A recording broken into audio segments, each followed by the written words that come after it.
This week on Newsnight, Governor DeSantis says Florida might be facing the possibility of a correction in its housing market. It comes as lawmakers debate a range of issues, including property tax, condo reforms, and insurance costs. Newsnight starts now.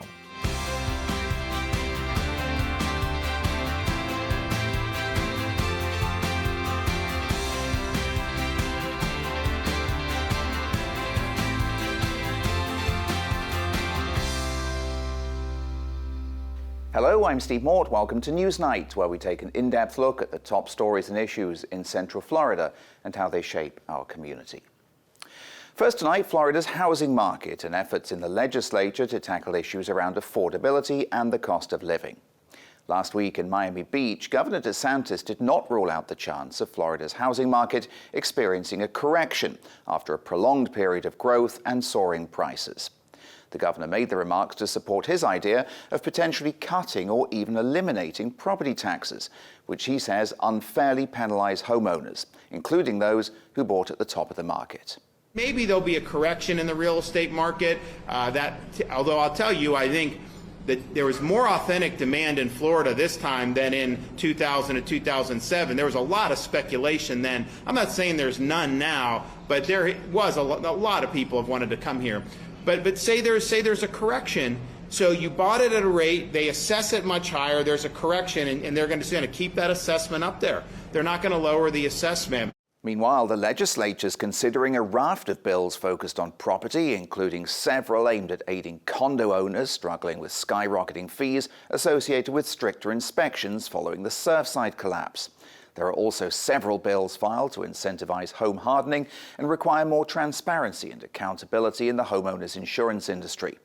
Here's political scientist Michael Binder, director of the Public Opinion Research Lab at the University of North Florida.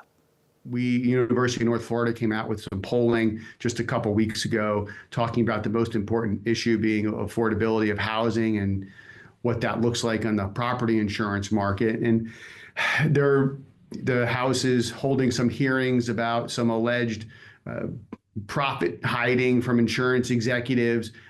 That's not policy, right? That doesn't lead into policy necessarily. There is some talk of making Citizens an option for wind-only coverage to help reduce the market share responsibility for that, so that potentially you could see some declines in market rates. Citizens is also upping their insurance rates for those folks that are still on the Citizens platform. For the last year or two, they've really been making efforts to push people off Citizens and force them into the private marketplace. There have been a few new companies to the scene, but again, anybody that has property insurance is fully aware that those costs are not going down. They're only going up, sometimes by 50 and 100%, and that's something that the legislature really has been unable to solve. Michael Binder from UNF there. Well, let's bring in our panel now to break it all down, and joining us in the studio this week, coming back to us for the first time in a while, Nick Papantonis from WFTV Channel 9. You've been covering a few of the issues that we're talking about tonight, Nick, so good to have you here on the panel. Thanks for coming in. Thanks, Steve. Ryan Gillespie covers local government for the Orlando Sentinel. Thanks for coming back on the show, Ryan. Good to see you. And Nick Jorgudio from the community paper. Thanks for being here, Nick. Thanks for having me. Pleasure to have you guys here today. Nick Papantonis, let me start with you on this and the insurance issue. Lawmakers are considering several options on insurance in this session, particularly following a report in the Tampa Bay Times that Michael Binder referred to briefly there. Remind us how legislators are responding. They tried to address this a couple of years ago, and what it was criticized, that effort was criticized as basically a giveaway to insurance companies. And so I think you're starting to see the pendulum swing in the other direction now. And so you have this kind of menu of options that have been proposed. Maybe some of them get through, maybe none of them, but they include things like punishing the people who are with failing companies and preventing them from moving over to a different company within 5 years. You have credits being proposed for people that elevate their homes, property tax credits that would freeze those taxes for 20 years. They're also looking right now at whether those insurance companies are shifting money around to hide the profits they can get to Floridians and charge them more. So a side effort that's happening here behind the scenes a little bit more is to see for lawmakers, can they get more transparency in that industry? But it is a definite shift in tone from what we saw just a couple of years ago. Yeah, and there's been some hesitancy, hasn't there, to create more accountability barriers for the insurance industry, lest they should choose not to come into the market. Nick Jorgudio, I mean, the governor had wanted condo fees as well tackled in this special session. That didn't happen. But there are several efforts to address this issue writ large. What's being considered this time? Yeah, so condo fees went up considerably because of insurance costs, but also because of additional inspections and requirements from that collapse in Surfside. Surfside, yeah. And so a few bills and other initiatives that have been proposed for this legislature. Mandatory structural integrity inspections would move from any facility 3 stories or higher to 6 stories or higher. So that would change the number of those that would need to be had. And then senior citizens would have an option potentially, if they're in a low income bracket, to get a grant to help with any assessment fees that come up. Yeah, and the governor's talked about those on fixed income. A lot of real life consequences, and a lot of people in condos, especially in our coastal regions, will be watching closely what the legislature does. Let's talk about the property tax issue, which the governor has been discussing. On our last program, I asked Democratic Senator Carlos Guillermo Smith and Republican Senator Jason Broder about a number of legislative priorities. I also asked them about the suggestion of slashing or eliminating property taxes. Here's what they said. Philosophically, I love the idea. We just need to figure out, does that mean a higher sales tax? Does that mean reinstituting a property income or an income tax? Does that mean reinstituting a tax on services or inheritance? There's all kinds of ways to recapture that. But I don't know that, raising taxes, so to speak, or shifting taxes is going to be very palatable to voters. It would require some discussion. So like I said, I love the idea. I need to know how we would get there. Let's be clear. Eliminating property tax in the state of Florida, as Governor DeSantis is proposing to do, would actually increase sales taxes on every single person living in the state of Florida. It perpetuates an already regressive tax code that puts a disproportionate burden on those who are low income or aren't making living wages. So this is something that is not a serious proposal. It's meant to grab headlines and would have devastating consequences, certainly for our local communities. Senator Carlos Guillermo Smith and Republican Jason Broder, it sounds there like there's some bipartisan caution on this idea. You've reported on this property tax issue, Ryan. What are you hearing about enthusiasm for this idea and sort of the complications of trying to eliminate such a large source of local government revenue? There's certainly enthusiasm coming out of the governor's office. Governor Ron DeSantis actually took to X, formerly Twitter, to talk about this a couple of weeks ago, responding to a post about the idea of eliminating the property tax. And it's just kind of stayed in the conversation ever since. Yeah. He has gone as far as saying he wants the boldest proposal possible on the ballot come 2026. Of course, to pass, you need to get 60% support. But the problem with that is when you look at any local government budget anywhere in the state of Florida, the primary funding source is your property tax. Yeah. And it goes like police and fire. Yeah, I was going to say anything that people like about their city or their county. They like generally to have police protection, fire protection, pipes, schools, pipes to pipe stormwater away from your house, parks, libraries, all of those things are primarily funded by property taxes. So if we take the city of Orlando, for instance, about $340 million last year in property tax revenue. That doesn't even cover their public safety budget. So they still have to go above and beyond that just to pay for the existing level of police and fire support. Yeah. So you've got to replace that money somehow. And the complication is the governor has also said that he would veto a sales tax increase, which is the primary or the most likely funding source to make up even just a little bit of that revenue. So there's a lot to still be determined here if something comes forward. But at the same time, if you put on a ballot in 2026 to a homeowner, you could save $5,000 a year. You're going to get some support. Probably about 60% of people at least would say they You're going to get some support for that, for sure. Yeah, no kidding. I mean, Nick Papantonis, you've covered this story extensively as well. I mean, what are you hearing might be the consequences of trying to make up that revenue that's lost? I think then the governor's response that he was talking about came from our reporting, which was that there's a report out there that's, you've got 3 primary levers of funding a government, right? You have property taxes, you have sales taxes, and you have income taxes. We don't have income tax in Florida. So get rid of that. That's not happening. That's a non-starter anywhere. Yeah. Now you're going to take away property taxes as well. And so what Ryan was just talking about is the only lever you have left in a normal budget system is sales taxes.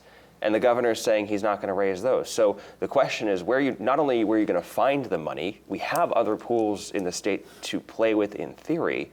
The problem is that none of them are big enough. Yeah. One of the other legislative efforts moving this week is on the constitutional amendment process. Nick Jorgudio, we mentioned briefly a couple of weeks ago that a bill had been filed to shake up that process. What do we know about what's envisaged? Yeah, so that's moving forward. So it affects the citizen-led constitutional amendment process, as we've talked about for a couple of these. It was 60% of the voters once it's added to the ballot. So this would affect what is added to the ballot and how it's added to the ballot. So right now, around 870,000 people have to sign a petition for an amendment to be added to the ballot. That's in 2026 numbers. I think it's 871,000. Yeah. And it's not just from a couple of areas in the state, it has to be all over the state. So it's a pretty big group and it's a pretty big initiative to try to get all of these signatures together. What this HB 1205 is proposing is to make it more difficult. So it would require that anybody that is involved in the collection process is a resident of Florida. So anybody who is a volunteer or who is paid by the organization collecting the petitions. There are shorter windows for collecting those petitions and turning them in. There are higher fines as well that would be affected if anything happens. And there are a few other things that really would affect the ability for people to do this, including a $1 million bond that any group would have to have with the Department of Elections in Florida. I think the last thing that's really strange is once all of the signatures are verified by the supervisor of elections in each of the different counties, they would then have to contact each of those voters to go ahead and re-verify that. Yeah. And the voters would have the opportunity to say, oh, yes, I did, or no, I didn't, which could cause some problems down the road. So again, making it a little more difficult for people to partake in this process. And of course, on the Republican side, they say, well, it should be a difficult process, changing the document of the state. Democrats are broadly opposed to this effort, right? I mean, your colleague, Ryan, Jeffrey Schweers, reported this week on a bipartisan amendment that had been filed in response to the governor's efforts last year to fight the amendments on abortion and marijuana, the proposed amendments there. What do lawmakers want to change?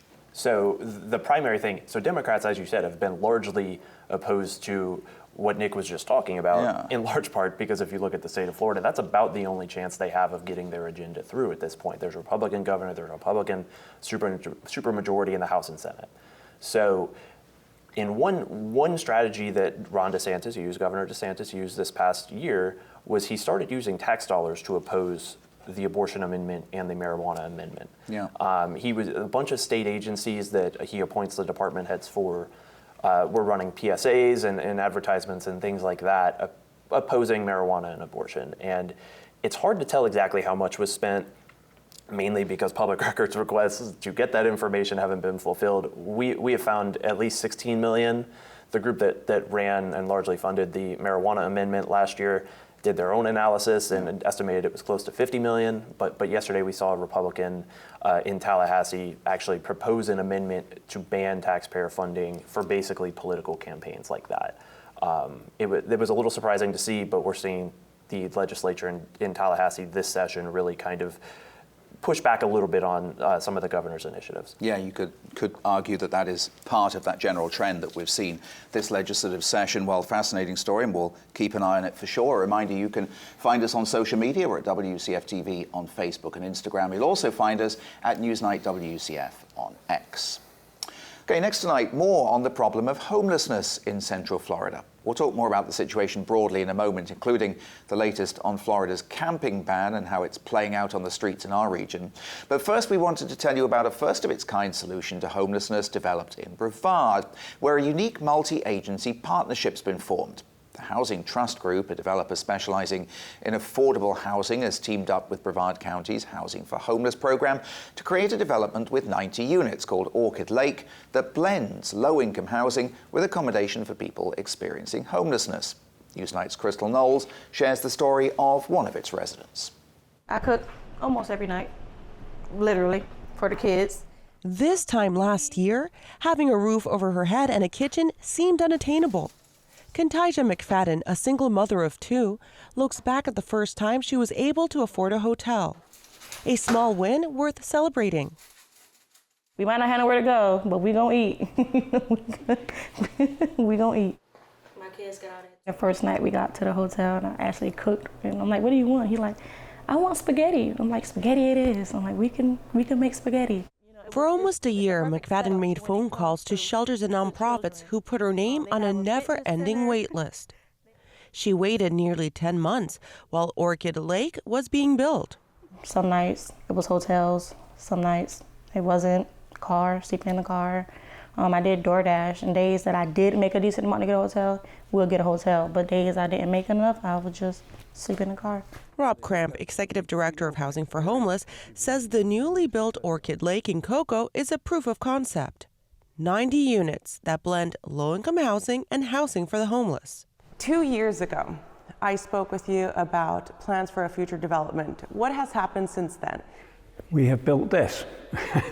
We have not just one development. We have just finished this. We have just finished filling it up with homeless and low-income residents. We are building another similar development in Volusia County in Holly Hill, and next year we'll be starting one for seniors in Titusville.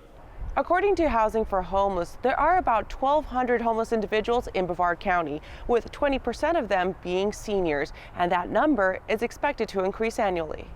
We don't push anybody out, but encouraging people to get stabilized, get a better job, move on. Success to us is when they leave us and find their own job, because that makes room for somebody else.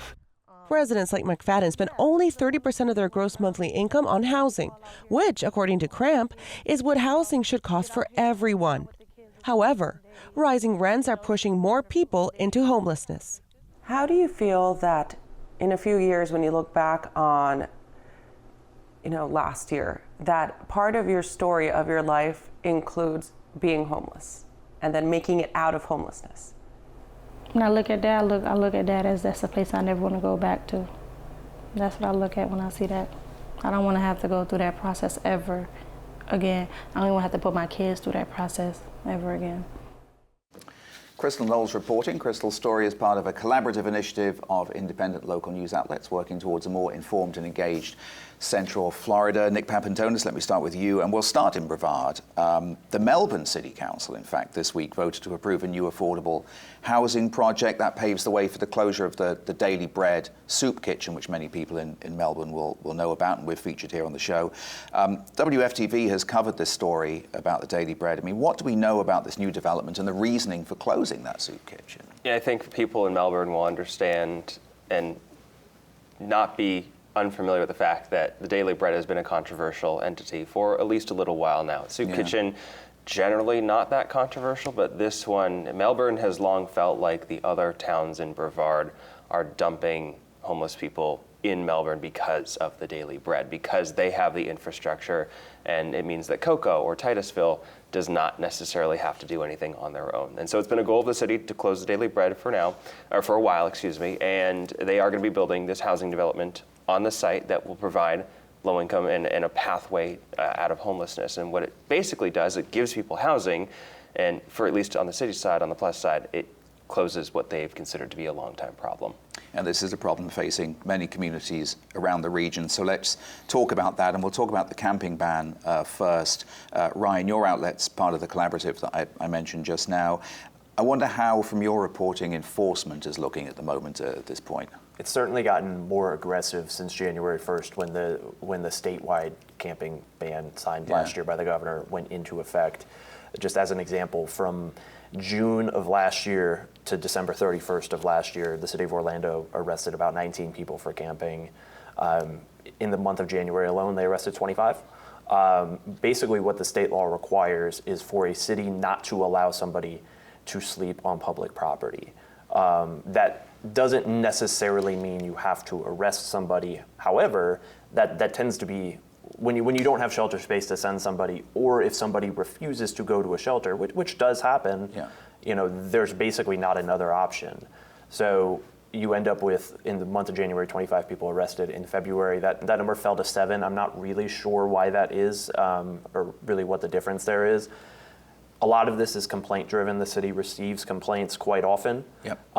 Most of the time they're able to take care of the complaint, and it's fine. If they were not able to do so, the person who files a complaint could file a lawsuit, which is the threat that has scared some local officials and whatnot. And in Seminole, we've seen recently as well, they made their first arrest under their camping ban. So certainly we are seeing people who are unsheltered in jails across our area. But at the same time, Orlando this week said it was going to dump plans for a homeless shelter, right, in SoDo. We've discussed that on the program before.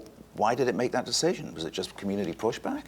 Essentially, yes. This was something that Mayor Buddy Dyers wanted for the better part of a decade. It's a county-owned facility within the city that was formerly a work release center. It's over across from the supervisor of elections office on Cayley Avenue, kind of by I-4 for reference.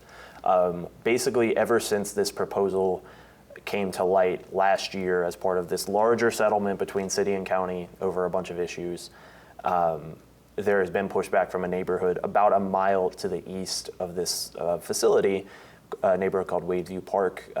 These people have been very adamant that they do not want this shelter in their area. They fear that it'll bring more people who are experiencing homelessness into their neighborhood or near their schools. They think it'll increase crime.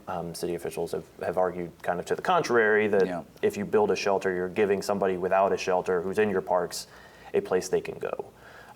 So last week, there was a contentious neighborhood meeting. Commissioner Patty Sheehan, the district commissioner, was there.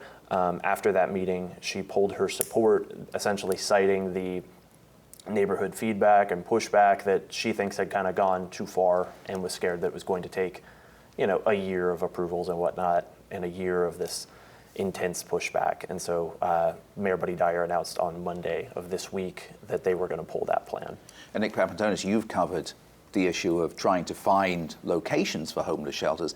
This is a debate and a roadblock that you face in many communities, not just SoDo, right? I challenge you to find a neighborhood that says, yes, we want a homeless shelter in our neighborhood. Maybe you can get away with it if it's women and children, but this shelter was a no-barrier shelter. Anybody could go and come as they pleased, and that made the residents of Wadeview Park, which is a wealthier area that frankly does not have a large homeless population right now, that made them nervous.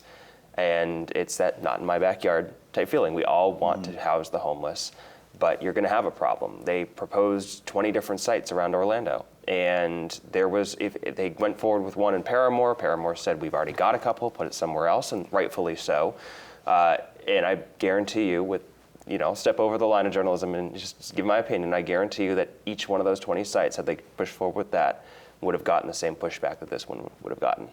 And that's the challenge, right? We, as a region, we know the math problem is you're short with, at least as of last year's math, about 1,000 shelter beds across the 3-county area. Yeah. Almost all of the shelter beds we have are in Paramore, so you've got to find a place to put a place for people to live, otherwise, or to sleep at least, otherwise you're going to be putting them in jail. And I think everybody broadly agrees that's not the best way to go about things. We already have that issue too, is as of last year before this new law even took effect, 1/3 of the residents of the Orange County Jail were homeless.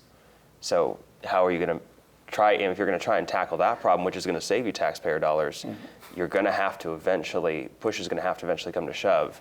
You're going to have to find a place for these people to go, and it might wind up making some people unhappy about it. Well, I wonder what all this pushback means for Orlando's homelessness reduction efforts. I mean, it has a goal, the city, on homelessness reduction. Where does that stand now? Yeah, so what they talked about before all of these things came to light was reducing homelessness by 50% by 2027.